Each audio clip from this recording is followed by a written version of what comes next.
नमस्कार जी, आपका बहुत बहुत स्वागत है हमारे यूट्यूब चैनल ध्येय यात्रा आईसीएस में। आज हम पढ़ेंगे डिजास्टर मैनेजमेंट यानी कि आपदा प्रबंधन। और आपदा प्रबंधन में हम देखेंगे कि आज हमारी कौन सी क्लास है, सेकंड क्लास है।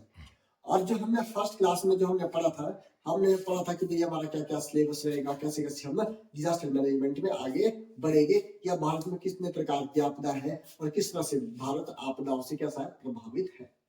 आज जो हम पढ़ेंगे, आज पढ़ेंगे हम बादल का फटना कि क्लाउड बस्ट क्या होता है। हम देखते हैं कि जब मॉनसून आता है तो मैक्सिमम पहाड़ी क्षेत्रों में, उत्तर भारत के क्षेत्रों में, या उत्तर पूर्वी भारत में, या पश्चिमी घाट, पूर्वी घाट, इन क्षेत्रों में हम ऐसा देखते हैं कि यहाँ पे बादल फटने की हमारे को कई बार क्या आती है, खबरें दिखाई देती है।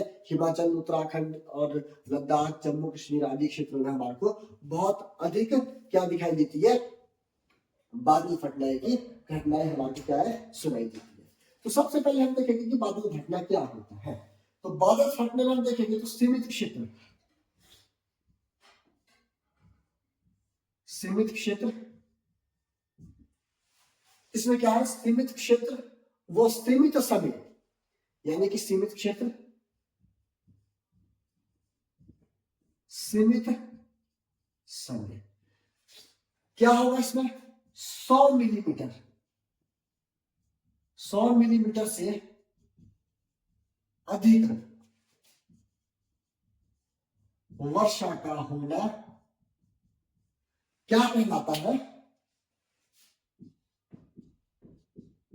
बादल फटना या बादल प्रस्फुटन,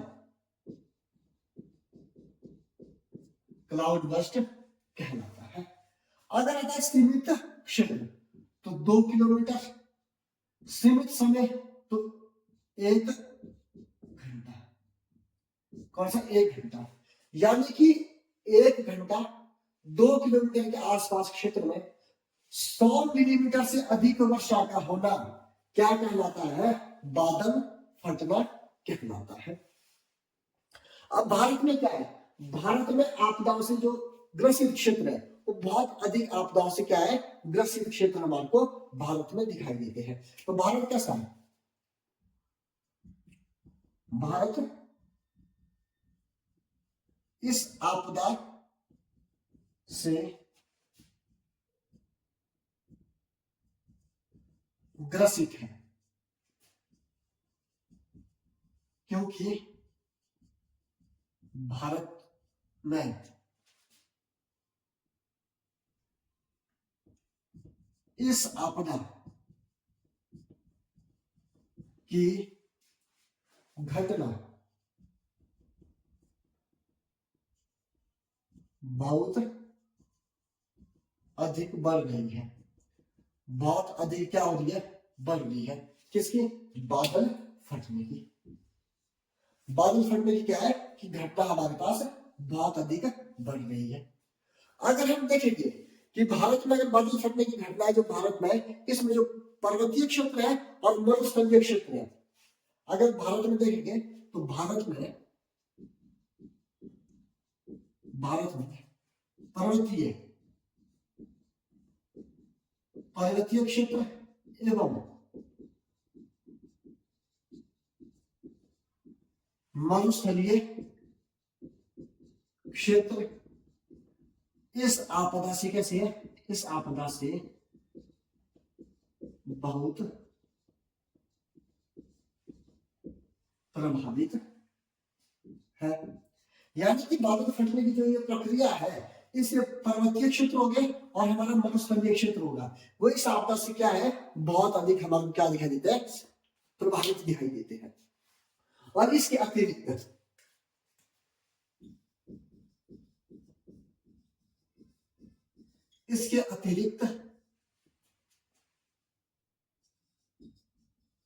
महाद्वीपों के आंतरिक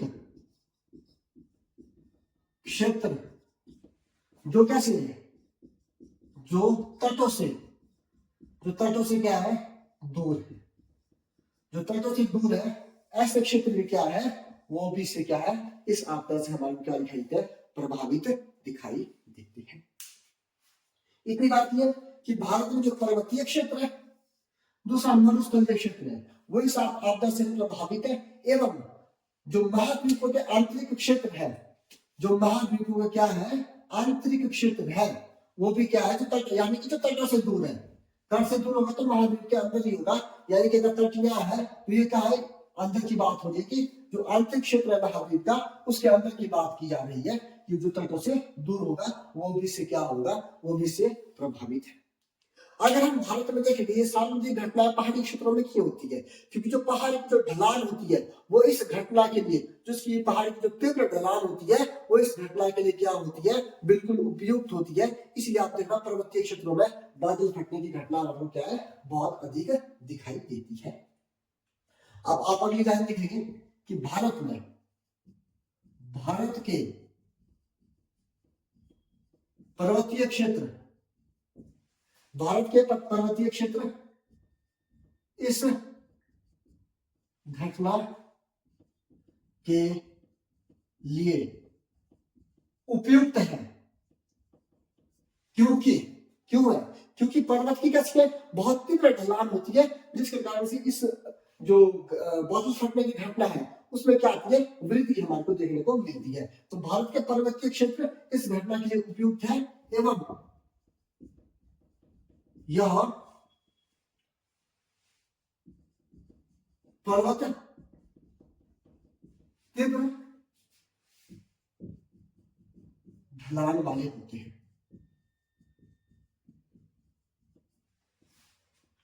तीव्र ढलान वाले होते हैं एवं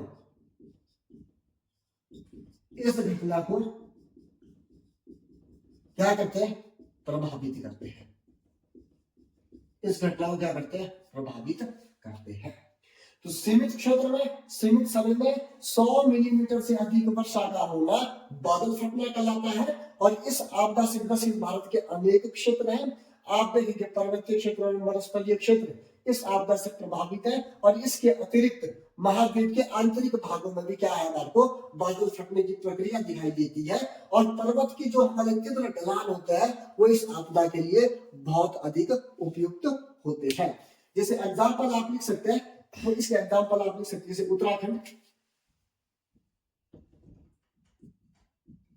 उत्तराखंड, हिमाचल प्रदेश, लद्दाख, जम्मू कश्मीर क्या है इस आपदा के लिए बिल्कुल उपयुक्त हमारे को दिखाई देते हैं। सिक्किम भी एग्जाम्पल हो सकता है। इसके अतिरिक्त अगर हम देखेंगे तो जो अरावली श्रेणियां है, इसके अतिरिक्त अगर हम देखेंगे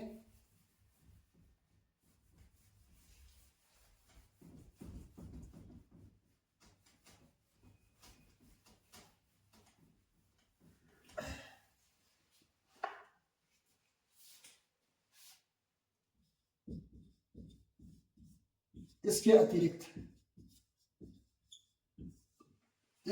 अगर हम देखेंगे तो क्या मिलेगा हमारे को अरावली श्रेणियां, अरावली श्रेणियां यहाँ भी आपदा आपको दिखाई देती है। जो अरावली श्रेणियां यहाँ हमको दिखाई देती है। अगर आप देखेंगे दक्षिण देखेंगे, पश्चिमी पूर्वी घाट देखेंगे, आप देखेंगे पश्चिमी घाट वो पूर्वी घाट, आप देखेंगे दक्षिण की पहाड़ियां देखेंगे आप और एग्जाम्पल में देखेंगे तो आप छोटा नागपुर पठार, आप और देखेंगे तो अमरकंटक की पहाड़ियां। तो यहाँ पे क्या है बादल फटने की हम आपको जो प्रक्रिया है वो बहुत अधिक दिखाई देती है। कहाँ पे हमने उत्तराखंड बताया, हिमाचल प्रदेश, लद्दाख, जम्मू कश्मीर, ठीक है, सिक्किम हो सकता है, सिक्किम, अरावली श्रेणियां होगी, पश्चिमी घाट व पूर्वी घाट होंगे, दक्षिण की पहाड़ियां होगी, छोटा नागपुर पठार हो गया। छोटा नागपुर पठार में एक चीज आपने याद रखना, छोटा नागपुर पठार में जो तड़ित झंडा है, तड़ित झंडा ये भी क्या है हमारे को सबसे अधिक विश्व में सबसे अधिक जो तड़ित झंडा है जिसको थंडर स्टॉर्म बोलते हैं, यानी कि बिजली चमकना, वो छोटा नागपुर पठार में सबसे अधिक हमारे को दिखाई देता है। अमरकंटक की पहाड़ियां होगी, सिक्किम होगा, इन क्षेत्रों में बादल फटने की जो प्रक्रिया है वो बहुत अधिक हमारे को दिखाई देती है। अगर बादल फटने की हम समय की बात करें कि बादल कब फटता है, कैसी परिस्थितियों में फटता है, तो आप देखेंगे अगर हम समय की बात करेंगे कि भाई बादल कब फटता है, समय, तो आप देखेंगे यह प्रक्रिया कैसी हो सकती है, मॉनसूनी व गैर मॉनसूनी हो सकती है। यानी कि कोई कोई निश्चित समय नहीं है इसका, यह मॉनसूनी प्रक्रिया भी हो सकती है, गैर मॉनसूनी प्रक्रिया भी हो सकती है, लेकिन गैर मॉनसूनी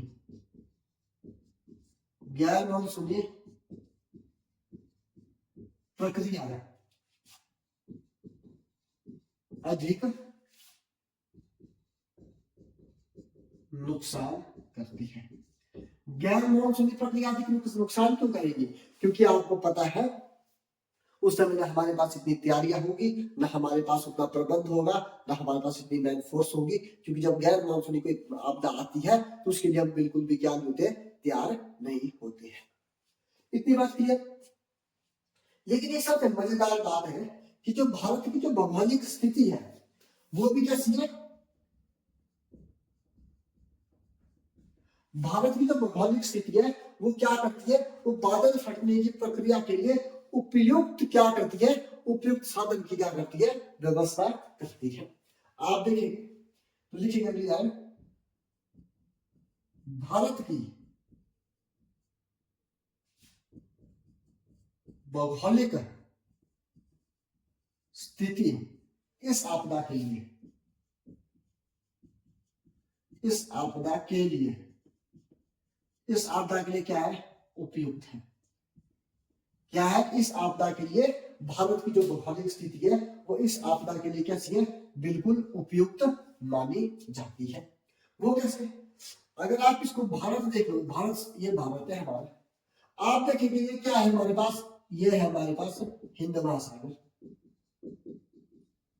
ये क्या है हिंद महासागर, इसको देखेंगे आप इधर क्या है, तो ये है हमारा बंगाल की खाड़ी, ये क्या है, तो ये है हमारे पास अरब सागर, अरब सागर। अब यहाँ पे क्या है कि यहाँ पे बिल्कुल और बिल्कुल क्या है, हम भारत जो है वो तीन तरफ से किस घिरा हुआ है, वाटर बॉडी से घिरा हुआ है। यानी कि भारत के आसपास क्या है, जल ही जल है। और जल क्या होता है, जब पवनों के साथ क्या होता है कि पवनों के साथ जब वाष्प भारत की तरफ वो आता है तो अपने साथ क्या करता है, ये जल की बूंदे लेके आएगा, यानी कि वाष्प पवनें अपने साथ लेकर आती है। और मानसून के समय में आपने देखा होगा जो भारत में मानसून आता है, दक्षिण पश्चिम मानसून भारत की तरफ जब चलता है तो वो अपने साथ बहुत सारा क्या लेके आता है, वाष्प लेके आता है, जल लेके आता है, जल की बूंदे लेकर आता है। तो और ऊपर जाके क्या कर देता है, वो बादल फटने की प्रक्रिया में क्या कर देता है, वो सहयोग कर देता है। क्योंकि भारत की भौगोलिक स्थिति कैसी है कि भारत तीन तरफ से वाटर बॉडी से घिरा हुआ है। और हमारे पास क्या मिलता है कि मानसून के समय में भारत के आसपास वाटर बॉडी है, और जब पवनें चलती है तो उपयुक्त जल मिलता है, अच्छा खासा वाटर मिलता है। और उस पानी को लेकर पवनें कहाँ चलती है, भारत की तरफ चलती है। और ऊपर जब चलती है तो आप देखते हैं कि पवनें जब काफी ऊपर उठ जाती है तो क्या कर देती है, संग्रहण कर देती है, कंडेंसेशन कर देती है। और जब कंडेंसेशन करेगी तो किसका निर्माण करेगी, बादलों का निर्माण करती है। और बादल जब भारी हो जाते हैं तो बादल क्या करते हैं, बिल्कुल फटने का प्रस्फुटन हो जाता है, उसमें बस्ट हो जाता है, क्लाउड बस्ट जिसको हम बोलते हैं। इस तरह से बादल क्या होता है, फट जाते हैं। तो भारत की एक भौगोलिक स्थिति इसके लिए बिल्कुल उपयुक्त है। इतनी बात क्लियर। अब आप यहाँ देख लो, थोड़ा सा मैं आपको यहाँ समझाता हूँ उसको। अगर आप ये देखेंगे तो इस तरह से ये है हमारे पास हिमालय, आपको पता है ये क्या है हमारे पास, ये हिमालय है हमारे पास। आप यहाँ देखेंगे तो यहाँ पे कौन सी श्रेणी है हमारे पास, अरावली की श्रेणी। और अरावली की श्रेणी में तो ये इधर इधर देखेंगे आप, ये क्या है हमारे पास, ये पश्चिमी घाट है, ये हमारे पास नीचे दक्षिण की पहाड़ी है इस तरह से। आप इसको देखेंगे कौन सा हमारे पास पूर्वी घाट है इस तरह से। इधर आप देखेंगे तो छोटा नागपुर, इधर छोटा नागपुर पठार है हमारे को देखने को मिलता है। अब जब मानसून में आप देखेंगे, मानसून में जब जो पानी की पवने हैं वो अपने साथ क्या लेकर चल रही है, वाष्प लेकर चलेगी। तो जब दक्षिण पश्चिम मानसून आएगा तो आप देखेंगे इस तरह से क्या चढ़ती है ऊपर को, पवने चढ़ती है इस तरह से, पवने चढ़ती है। क्योंकि इन में क्या है, तो ये इधर तो अरावली है, इधर आप देखेंगे पश्चिमी घाट है, यहाँ पे आप क्या देखेंगे कि इसमें कुछ दबे दबे में कुछ बीच में निकलने के लिए क्या है, स्थान है, तो पवने उनके बीच से निकलती है, इस तरह से चलती है। और कुछ पवने आप देखेंगे, कुछ पवने इस तरह से चलती है, इस तरफ से चलती है, इस तरह से, इस तरफ से पवने कुछ चलेगी। मान के चलिए यहाँ पे अमरकंटक की पहाड़ियां है, इस तरह से आप देखेंगे यहाँ पे क्या है, अमरकंटक की मान के चलो पहाड़ियां यहाँ पे। और ये जो पवने हैं जो अपने साथ वाष्प लेकर चल रही है, ये कहाँ मिल जाती है, या अमरकंटक के पास मिल जाती है। और जब मिल जाती है क्या कर देती है आपस में, काफी ऊपर उठने पे क्या कर देगी, ये बिल्कुल कंडेंसेशन कर देंगे, संग्रहण कर देंगी, यानी कि क्या कर देंगी, ये बादल का निर्माण कर देंगी। और जब बादल इतने भारी हो जाएंगे, जब बादल इतने भारी हो जाएंगे कि वो अपना वजन को संभाल नहीं पाएंगे, तो क्या कर देगा, वो बादल फट जाएगा। जब बादल फटेगा तो टंकी की तरह निकलेगा, जैसे टंकी फट जाए उसमें से बहुत सारा पानी एक साथ निकल जाएगा, तो उसको क्या बोलते हैं हम, बादल फटने की प्रक्रिया। तो इसलिए मैंने दिखाया आपको कि भारत की जो भौगोलिक स्थिति है वो इसके लिए बिल्कुल उपयुक्त है, क्योंकि जो पवने हैं वो अरब सागर से, हिंद महासागर से, बंगाल की खाड़ी से अपने साथ क्या लेके चलती है, वाटर लेके चलती है। और कहीं पे जाके वो पवने आपस में मिलेगी, जब वो पवने आपस में मिलती है तो क्या कर देती है, वो कंडेंसेशन करेगी। कंडेंसेशन करेगी तो क्या होगा कि बादल वहां पे क्या हो जाएगा, जब वो अपना वेट नहीं संभाल पाएगी, क्योंकि उसमें पानी की इतनी वाष्प उसमें उतना अधिक हो गया है, वो एकदम से क्या कर जाएगा, वो फट जाएगा। यानी कि एकदम से वो पानी की टंकी की तरह से फट जाएगा। और जब फट जाएगा तो क्या करेगा, नीचे जाके वो बादल का प्रस्फुटन हम जिसको बोलते हैं, क्लाउड बस्ट बोलते हैं, उस तरह की हमारे को क्या दिखाई देती है, प्रक्रिया दिखाई देती। ये हमारे को क्या मिलता है, बादल फटने की प्रक्रिया में दिखाई देता है। लेकिन हमारे लिए जरूरी क्या है, हमारे लिए जरूरी यह है कि बादल फटने की जो प्रक्रिया है उससे किस तरह का हमारे को नुकसान देखने को मिलता है। और कई बार क्या हो जाता है ना कि बादल कई बार इस तरह से भी फटते हैं। आपने एक चीज देखी होगी कि जो हमारे अगर इस तरह से बना के चलूं यहाँ पे कि एक पर्वतीय है, एक पर्वतीय है, एक पर्वतीय है, जब पवनी नीचे से चल रही है, आपने साथ वाष्प लेकर जा रही है, ऊपर जाके पवनी ठंडी हुई, उन्होंने क्या किया, कंडेंसेशन किया, संग्रहण किया वहां पे, और बादल का निर्माण कर दिया। अब बादल इन क्या, बादल क्या है कि अगर ये बादल बन गया इस तरह से, ये बादल बन रही इस तरह से, इस तरह। अब ये बादल क्या करेंगे कि इन जो ढलान में ऊपर नहीं जा पाते, क्योंकि जो इसकी जो ये चोटियां बहुत ऊंची ऊंची है, तो ये ऊपर नहीं जा पाते, जिसके कारण से क्या होता है, वो इसी तरह से हमारे को क्या मिलते हैं, फंस जाते हैं इन चोटियों में। क्या है कि बादल इस तरह से इन चोटियों में फंस जाएंगे। और कई बार जब हाइट पे कई जगह पे जाते हैं तो आप देखेंगे कि बादल हमारे को जमीन पे दिखाई देते हैं। तो जमीन पे बादल दिखाई देने का मतलब ये है कि बादल इन चोटियों में ऊपर नहीं चढ़ पाते हैं, जिस कारण से क्या होता है कि वो बादल क्या कर देते हैं, अपना जब उनका वेट बहुत अधिक रहता है तो बादल फट जाता है वहां पे, तो टंकी की तरह खुलता है, पानी की टंकी की तरह, और वो क्या कर देता है, नुकसान कर देता है, जिसको हम क्या बोलते हैं, बादल का प्रस्फुटन होना, यानी कि क्लाउड बस्ट उसको हम बोलते हैं। लेकिन बादल फटने के कुछ हम प्रभाव देखेंगे, बादल फटने के क्या देखेंगे हम, कुछ प्रभाव।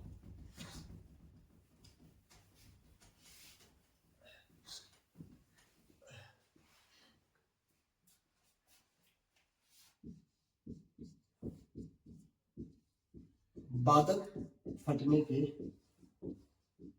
प्रभाव, तो सबसे पहले देखिएगा हम स्थल पे, स्थल खंड पर प्रभाव, यानी कि जब बादल फटेगा तो स्थल पे, हमारी जमीन पे क्या क्या प्रभाव पड़ेंगे। तो सबसे पहले देखेंगे कि जैसे ही हमारे क्लाउड बस्ट होगा, यानी कि बहुत सारा पानी जमीन की तरफ आएगा, तो सबसे पहले हमारे को क्या दिखाई देगा कि भूस्खलन एवं गादस्खलन की हमारे को क्या मिलेगी, समस्या। तो स्थलखंड पे क्या क्या प्रभाव पड़ेंगे, भूस्खलन व हिमस्खलन की हमारे को समस्या दिखाई देगी। भूस्खलन व हिमस्खलन की समस्या आपको कैसे दिखाई देंगी? जब जमीन पे पानी आएगा तो जहां पे नाजुक संरचना होगी वहां पे क्या होगा? पानी घुस जाएगा। पानी घुस जाएगा तो जमीन को दलदली कर देगा और वो जमीन क्या हो जाएगी? अपना पर्वत के सारे ढलान के सारे क्या हो जाएगी? खिसक जाएगी, जिससे क्या हो जाता है? भूस्खलन जैसी समस्या हमारे दिखाई देती है। अब अचानक कहीं पे क्या आ जाए, अचानक कहीं पे बहुत सारा पानी इकट्ठा हो जाए तो वहां क्या हो जाएगा? आकस्मिक बाढ़ आएगी। इसको क्या बोलेंगे? Flash flood. आकस्मिक बाढ़, आकस्मिक बाढ़ आ जाएगी क्योंकि जहां पे बहुत सारा पानी गिरेगा वहां पे क्या हो जाएगा? फ्लैश फ्लड जैसी हमारे को समस्या दिखाई देगी। तो क्या हमारे को यहाँ पे फ्लैश फ्लड जैसी समस्या। और तीसरा क्या दिखाई देगा हमारे को? तीसरा हम देखेंगे हमारे को मृदा का अपर्दन दिखाई देगा। मृदा अपर्दन में क्या होगी? वृद्धि होगी। मृदा अपर्दन में क्या दिखाई देंगे हमारे को? वृद्धि होगी। जब मृदा अपर्दन में वृद्धि होगी तो आपने क्या देखा होगा? वनस्पति। जब मिट्टी का नुकसान होगा तो किसका नुकसान होगा? साथ में वनस्पति का क्या दिखाई देगा हमारे को? नुकसान दिखाई देगा। जब वनस्पति का नुकसान होगा तो आपको पता है किसका नुकसान होगा? जानवर का नुकसान होगा। जब जानवर का नुकसान होगा तो कुल मिलाकर क्या कहेंगे हम? किसका नुकसान है हमारे को? जैव विविधता, जैव विविधता का नुकसान होगा। किसका? जैव विविधता का हमारे क्या दिखाई देगा? नुकसान दिखाई देगा। जब जैव विविधता का नुकसान होगा तो क्या होगा? कृषि योग्य भूमि की क्या होगी? जो उसकी उर्वरक क्षमता है, उर्वरक क्षमता वो क्या होगी? खत्म होगी। क्या होगी? वो बिल्कुल खत्म हो जाएगी। इतनी सी बात आपको क्लियर आ गई कि भाई स्तनखंड पे क्या क्या प्रभाव पड़ेगा। एक तो भूस्खलन और हिमस्खलन की समस्या आएगी, आकस्मिक बाढ़ आ सकती है जिसको क्या बोलेंगे? फ्लैश फ्लड बोलेंगे। मृदा अपर्दन में वृद्धि होगी यानी कि मिट्टी का कटाव होगा। मिट्टी का कटाव होगा तो वनस्पति को नुकसान होगा। वनस्पति को नुकसान होगा तो जानवर को नुकसान होगा। और जानवर को नुकसान होगा, वनस्पति को नुकसान होगा तो कुल मिलाकर हमारी जो जैव विविधता है, बायोडायवर्सिटी है, उसको क्या होगा? नुकसान होगा। और जो कृषि करने योग्य भूमि होगी उस भूमि की जो फर्टिलाइजर क्षमता है, उर्वरक क्षमता है, वो भी क्या हमारे को खत्म दिखाई देंगे। ये तो पहला प्रभाव है स्तनखंड के ऊपर। दूसरा क्या प्रभाव पड़ता है? तो मानव निर्मित संरचनाओं पर। दूसरा क्या प्रभाव देखेंगे हम? तो वो देखेंगे मानव निर्मित संरचनाओं पर।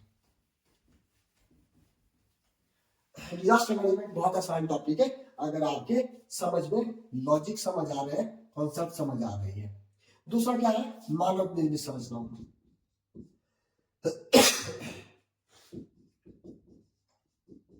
मानव निर्मित संरचना।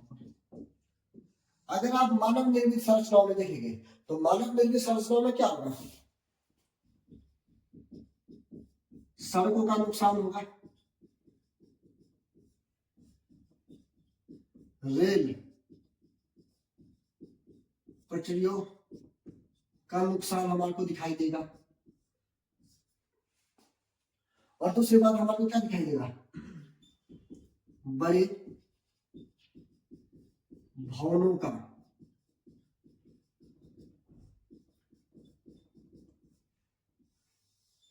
बड़े भवनों का क्या दिखाई देगा? हमारे को नुकसान दिखाई देगा। आप देखेंगे बिजली के खंभे खंभे इंटरनेट की समस्या और मानव निर्मित जितनी भी अन्य संरचनाएं होती है, मानव निर्मित अन्य संरचना, मानव निर्मित अन्य जितनी भी संरचनाएं होती है उनको क्या होता है? उनको नुकसान पहुंचता है। तो मानव निर्मित में देखिएगा आप क्या है? सड़कों को नुकसान है, रेल पटरियों का नुकसान है, बड़े बड़े भवनों का नुकसान है, बिजली के खंभे है, इंटरनेट की है, ठीक है।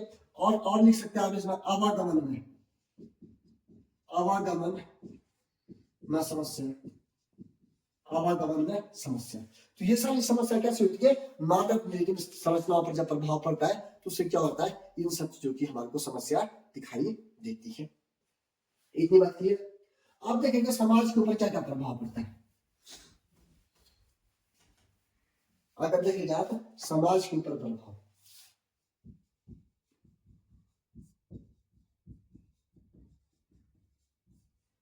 समाज पर अगर आप प्रभाव देखेंगे तो समाज में सबसे बड़ा प्रभाव क्या होगा, जीवन की क्षति होगी। क्या होगा, जीवन की क्षति होगी। जीवन की जब क्षति होगी तो क्या होगा, मृत्यु दर में क्या दिखाई देगी, हमारे को वृद्धि दिखाई देगी। यानी कि हमारे को मृत्यु दर में क्या दिखाई देगी, वृद्धि। और दूसरा क्या होगा, मनुष्य का शारीरिक नुकसान, यानी कि घायल व्यक्तियों में क्या दिखाई देगी, घायल जो व्यक्ति है उसमें क्या होगी, वृद्धि हमारे को दिखाई देगी। आप देखेंगे और क्या समस्या हो सकती है,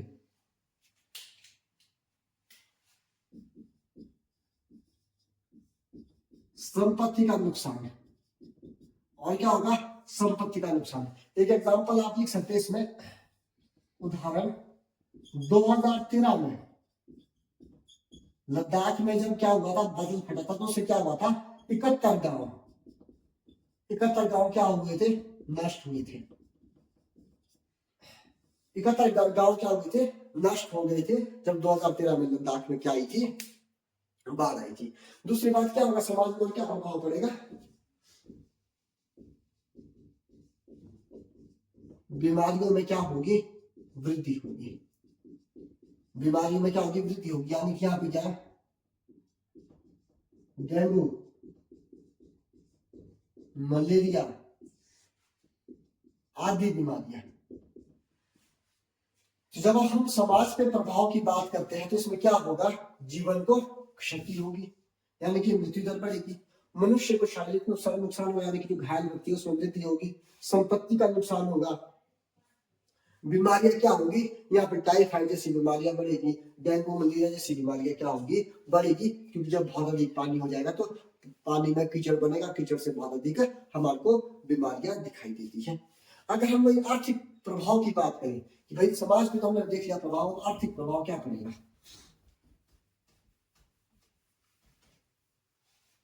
आर्थिक प्रभाव।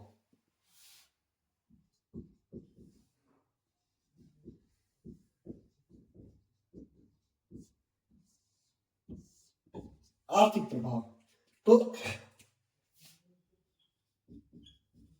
भारत की जीडीपी पर प्रभाव, भारत की क्या पड़ेगा, जीडीपी पर प्रभाव पड़ेगा। भारत की जीडीपी पर प्रभाव पड़ेगा। जो क्षतिग्रस्त क्षेत्र हुए हैं, क्षतिग्रस्त क्षेत्र का पुनरुद्धार करना, यानी जो क्षतिग्रस्त क्षेत्र है उनको दबाने से क्या करना है, उसको बनाना है। तो उसमें भी क्या लगेगा, पैसा लगेगा। तीसरा क्या होगा, जो भारत का वित्तीय कोष है, भारत के वित्तीय कोष में क्या दिखाई देगी हमारे को, भारत के वित्तीय कोष में हमारे को क्या दिखाई देगी, कमी आएगी। वित्तीय कोष में क्या है हमारे को, कमी। और उसके बाद देखेंगे तो पहाड़ों में क्या होता है, पहाड़ों में पर्यटन की कमी, यानी जो पर्यटक घूमने के लिए आते हैं वो पहाड़ में नहीं आएंगे। इस तरह से क्या होगा, वहां के जो लोगों का जिनका गुजारा ही पर्यटक जब आते हैं उनके पैसों से या जब वो कुछ करवाते हैं उनसे, तो उससे उनका क्या चलता है, घर चलता है। ऐसे में क्या हमारे को देखने को मिलता है कि इस तरह के प्रभाव हमारे को पड़ते हैं। तो इसके बादल फटने के प्रबंधन में चुनौतियां क्या है, अगर हम देखेंगे कि भाई इसमें हमारे लिए चुनौतियां क्या है प्रबंधन में, तो वो क्या क्या चुनौतियां बादल फटने के प्रबंधन में चुनौतियां, ये तो हमने प्रभाव पर बात कर ली कि ये कौन कौन से हमारे को प्रभाव देखने को मिलते हैं। तो अगर हम प्रबंधन में चुनौतियां देखेंगे,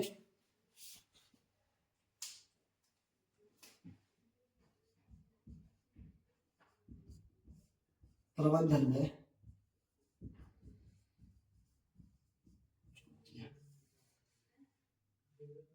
तो अगर हम पहली चुनौती देखेंगे कि बादल फटने के जो प्रबंधन में इसमें चुनौतियां क्या है, तो जो इंडियन मेट्रोलॉजिकल डिपार्टमेंट है उसके क्या अक्षमता है, क्या देखेंगे हम, IMD, इंडियन मेट्रोलॉजिकल डिपार्टमेंट की अक्षमता।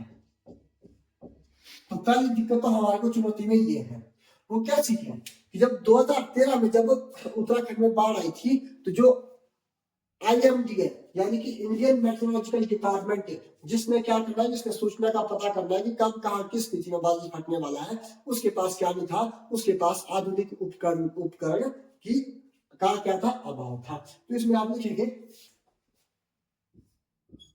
2013 में जब उत्तराखंड में बाढ़ आई थी, उस समय इंडियन मेट्रोलॉजिकल डिपार्टमेंट के पास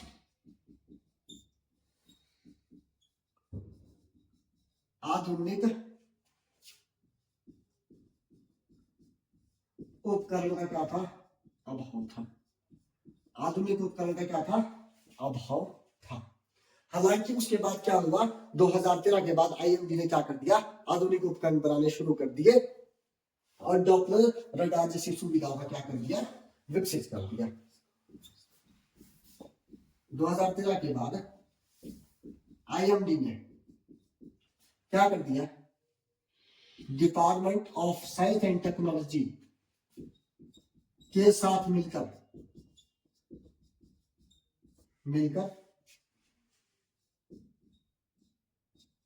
डॉपलर रडार को विकसित किया। अभी डॉपलर रडार क्या होता है, डॉपलर रडार हमारे को 12 घंटे या उससे पहले भी कई बार हमारे को क्या कर देते हैं, सूचना दे देते हैं कि हम किस तरह से, कि भाई किस स्थान पर कब बादल फटने की हमारे को क्या है, संभावना है, हमारे को दिखाई देती है। तो IMD की क्या है हमारी क्षमता, यानी कि जब 2013 में उत्तराखंड में बाढ़ आती है तो उस समय IMD के पास क्या नहीं थे, आधुनिक उपकरण का क्या था, अभाव था, जिसके कारण से क्या हुआ कि हम 2013 की उत्तराखंड की बाढ़ उसको पहचान नहीं पाए, और आपको पता है कितना नुकसान उस दौर में वहां पे हुआ था। और 2013 के बाद क्या है कि 2013 के बाद IMD ने department of science and technology के साथ मिलकर डॉपलर रडार जैसी सुविधाओं को क्या कर दिया, विकसित कर दिया। अब दूसरी चुनौती क्या है, वो है national disaster response force, NDRF की अक्षमता।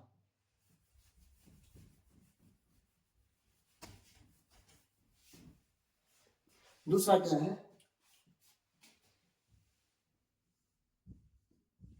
NDRF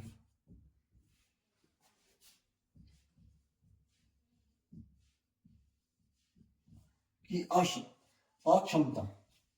इसमें क्या है, जो नेशनल डिजास्टर रिस्पांस फोर्स है, इसमें क्या है कि हमारे पास किसका है, सेना बल का क्या है, हमारे पास अभाव है। हमारे पास क्या नहीं है, हमारे पास ऐसी कुछ सैनिक नहीं है, हमारे पास ऐसी मैन फोर्स नहीं है, लोगों की संख्या हमारे पास नहीं है, जिससे हम क्या करें, जिससे हम ये जब कहीं बाढ़ आती है तो वहां पे हम किस तरह से अपना सहयोग कर सकते हैं, किस तरह से लोगों की जान बचा सकते हैं, किस तरह से संपत्ति का नुकसान हम कम कर सकते हैं, क्योंकि इसके लिए हमारे पास क्या नहीं है, जो हमारे पास एक फोर्स काम करती है जिसको बोलते हैं NDRF, national disaster response force जो है, उसकी क्या है हमारे पास, उसकी अक्षमता है, या हमारे पास क्या है, अभाव है।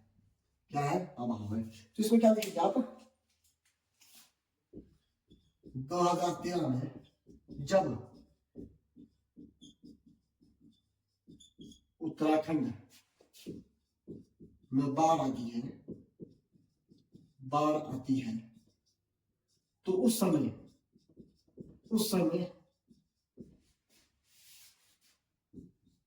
नेशनल डिजास्टर रिस्पांस फोर्स के पास स्वयं क्या नहीं थी, लाइफ जैकेट, लाइफ जैकेट नहीं थी, जिस कारण से वह लोगों की जान नहीं बचा सके, जिससे वो क्या नहीं कर सके, लोगों की जान नहीं बचा सके। क्योंकि जो नेशनल डिजास्टर रिस्पांस फोर्स थी, एनडीआरएफ के लोग थे, उसमें क्या हुआ कि उनके पास खुद के पास लाइफ जैकेट नहीं थी। जब खुद के पास लाइफ जैकेट नहीं होगी तो जो लोगों की जिनकी जान बचा रहे तो उनकी वो जान कैसे बचा सकते हैं। दूसरा क्या है कि जो एनडीआरएफ है, एनडीआरएफ के पास क्या है, लोगों का क्या है, अभाव है। यानी कि एनडीआरएफ में बहुत कम हमारे पास मैन फोर्स है। क्योंकि जब कहीं बाढ़ आती है तो वहां पे क्या चाहिए होता है, हमारे को बहुत अधिक हमारे को सेना की जरूरत पड़ती है, हमारे पास लोगों की जरूरत पड़ती है जो बहुत ज्यादा प्रशिक्षित लोग हैं, जिनको बहुत ज्यादा उस बाढ़ से निकलने की या उस आपदा से निकलने की क्या होती है, जानकारी होती है। ऐसे लोग हमारे पास, उन लोगों का क्या है, हमारे को अभाव है। कैसे लोगों को, जो लोग नेशनल डिजास्टर रिस्पांस फोर्स में। तीसरा क्या है, अनुमान लगाने में देरी। जो बादल जब फटता है तो उसका अनुमान लगाने में हम क्या है, उसमें हम क्या कर देते हैं, देरी कर देते हैं। तो तीसरा क्या है,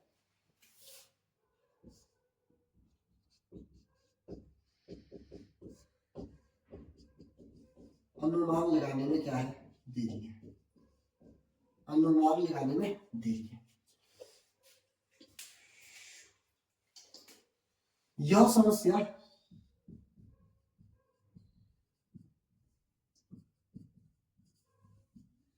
इसीलिए ज्यादा बड़ी है क्योंकि बादल फटने का क्या नहीं है, निश्चित समय नहीं है, निश्चित समय नहीं है कि बादल कब फटेगा। इस कारण से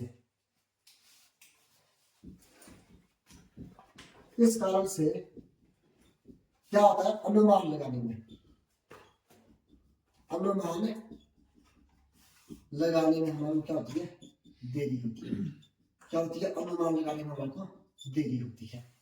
क्योंकि हमारे को जब पता ही नहीं कि बादल कब फटेगा या कैसे समय में फटेगा। अगर ये गैर मानसूनी फट जाए, अगर ये क्या हो जाए, गैर मानसूनी, अगर गैर मानसूनी हो जाए तो ऐसे समय में आप कैसे इतना पूर्व तैयारियां करेंगे, कैसे और सारी चीजों को आप देखेंगे। तो ये बिल्कुल दिक्कत हमारे को दिखाई देती है जब हम गैर मानसूनी समय में हम अनुमान लगाने में क्या होते हैं, बिल्कुल विफल हो जाते हैं।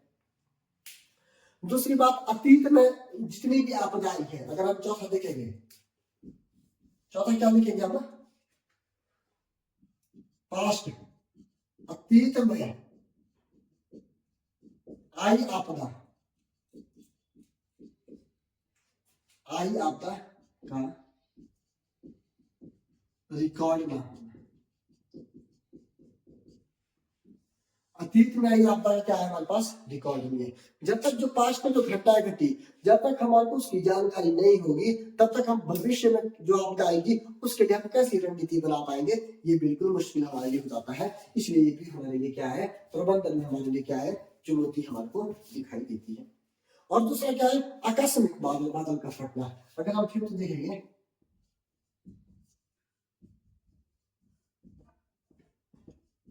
आकस्मिक बादल का फटना, जो बादल की फटने की घटना है, ये जो प्रक्रिया है, ये बहुत बिल्कुल सूक्ष्म है। ये एकदम बादल फटेगा और बड़ी आपदा के रूप में आ जाता है, तो हमारे क्या है कि उसकी हमारे को बिल्कुल भी जानकारी नहीं लग पाती है। क्योंकि बादल की जो घटना है ये 24 घंटे के भीतर भीतर घटना हो जाती है। इतनी बात क्लियर। अब हम इसमें देखेंगे भारत सरकार की क्या क्या सी पहली है जिससे हम क्या कर सकते हैं, बादल फटने की प्रक्रिया को हम रोक सकते हैं। तो अब हम देखेंगे भारत सरकार की पहले।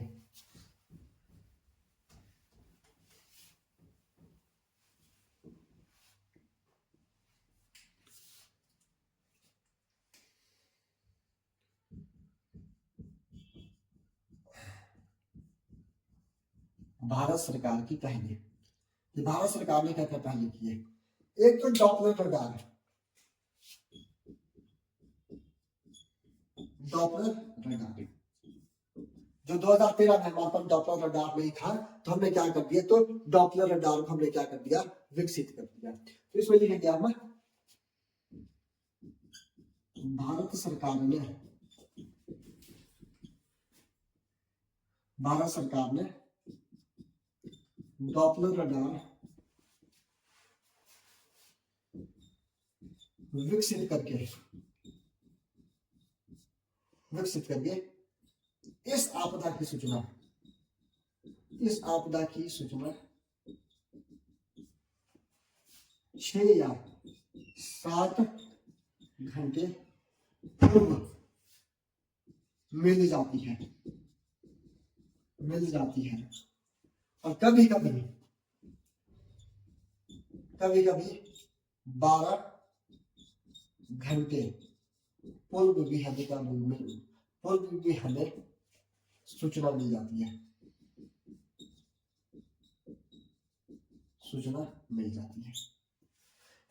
एक तो हमारा क्या है कि भारत सरकार ने क्या किया, डॉपलर रडार हमारे लिए लाने शुरू कर दिया। दूसरा क्या है, एक है एस बैंड डॉपलर रडार, दूसरा क्या है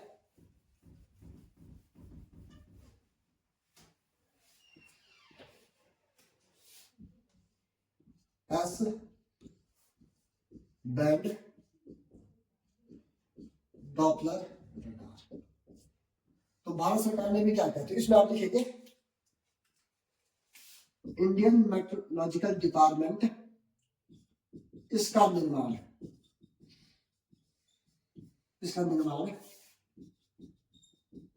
करवा रहा है। तो एस बैंड डॉपलर रडार, इसका निर्माण कौन कर रहा है, इसका निर्माण कर रहा है हमारा इंडियन मेट्रोलॉजिकल डिपार्टमेंट, और ये क्या होगा, और इसे भारत के 12 स्टेशनों पर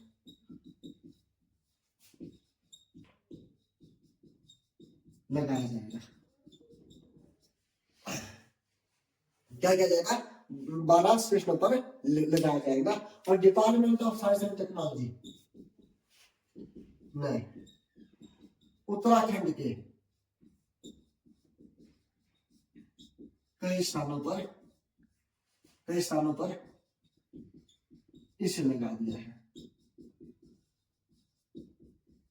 इसे क्या कर दिया, इसे लगा दिया गया है। अगर आप अन्य पहलों की बात करेंगे, कुछ अन्य पहल जो भारत सरकार ने की है, अन्य पहले इसमें आप लिखेंगे उषाहिदी या उषाहिदी किसको बोलेंगे, ये क्या है, ये एक ऑनलाइन प्लेटफॉर्म है। ये ऑनलाइन प्लेटफॉर्म कैसा है, ये ऑनलाइन प्लेटफॉर्म ऐसा है कि आप अपने पंचायत लेवल पर भी इस प्लेटफॉर्म में जाकर ये सूचना दे सकते हैं कि हमारी पंचायत में इस तरह की कोई घटना घट सकती है या घट चुकी है। तो ये कैसी है कि सूचना का क्या है, हमारी जो सूचना का जो प्रचार प्रसार है वो हमारी सरकार तक, या जो लोग इस आपदा के लिए जिम्मेदार है, जिन्होंने इसके लिए कार्य करना है, ऐसे लोगों के पास क्या होता है, सूचना हमारी चली जाती है। तो उषाहिदी क्या है, ये एक ऑनलाइन प्लेटफॉर्म है जिसके जरिए हम क्या करते हैं, हम सूचना डाल सकते हैं कि यहाँ पे बादल फट चुका है या बादल फटने की संभावना है। अन्य आप और देखेंगे तो और क्या चीजें इसमें आप देखेंगे, जितने नॉन गवर्नमेंटल ऑर्गेनाइजेशन है, एनजीओ है, ये भी क्या कर रहे हैं, ये गांव प्लस पंचायत में क्या कर रहे हैं, जागरूकता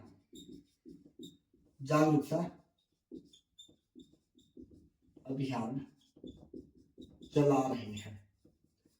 क्या करिए, एनजीओ जो है ये गवर्नमेंट क्या कर रहे हैं, जागरूकता फैलाने का हमारे काम कर रहे हैं कि अगर बादल फटता है या अन्य इस तरह की कोई आपदा आती है तो उससे आपने कैसे बचना है। तो ये तो हमारा आज का टॉपिक है, नेशनल डिजास्टर मैनेजमेंट में जो हमारा सेकंड टॉपिक था, आज इसको हमने कवर किया कि बादल कैसे फटता है और बादल फटने का क्या क्या हमारे को प्रभाव है और इसके प्रबंधन में चुनौतियां क्या है और सरकार की क्या क्या पहले चल रही है। आज के लिए इतना ही, धन्यवाद।